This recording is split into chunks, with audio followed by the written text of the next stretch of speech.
Mvutano kuhusu mpango wa upanuzi wa skimu ya Bura katika kaunti ya Tana River unaendelea kushika kasi. Kwa takriban mwaka mmoja sasa, wakazi wamekuwa wakipinga hatua ya serikali ya kupanua skimu hiyo kwa kuwapa wawekezaji kadha wa kadha, wakidai ni njama ya kuwanyang'anya ardhi yao ya asili. Hata hivyo, serikali inasisitiza kuwa hakuna mwananchi atakayepokonywa ardhi. Je, wananchi wanaamini maelezo hayo? Mwandishi wetu Stephen Odor kutoka Bura anatueleza yaliyojiri. Tuko katika maeneo ya Bura ambapo hisia za wakazi zinazidi kugawanyika katika eneo hili kuhusiana na upanuzi wa miradi na maendeleo katika shamba ya miradi ya serikali ya ukulima ya Bura.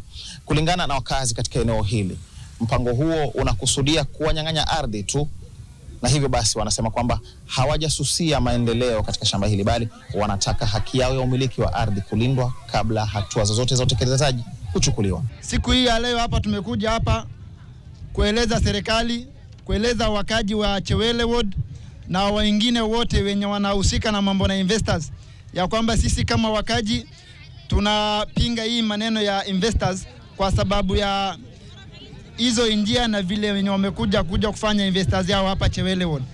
Investors wakija, wao wanakuja na ile plan yenye wao wenyewe wamepanga.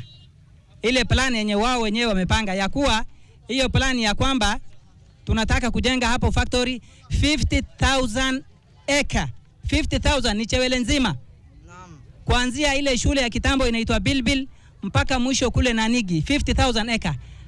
Hii map imepitia Bilbil. Bilbil sisi ni wakazi hapa tulikuwa tunaishi miaka 30-50 iliyopita. Watu walikuwa wanaishi Bilbil.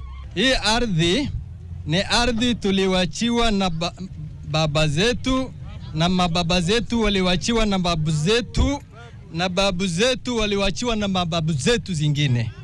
Yes. Ndio pia sisi naye tunataka leo vile sisi tumevunia hii ardhi, sisi pia watoto yetu tumuachie hapa.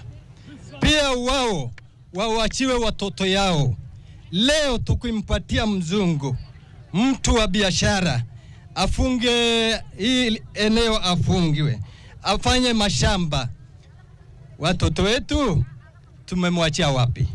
Sasa macho yote yanaelekezwa kwa serikali kuona kama watakubali wito huo ama wataendelea na mradi ambao baadhi ya wakazi wa eneo hili wanaendelea kuupinga. Stephen Odor, NTV Mashinani, kaunti ya Tana River.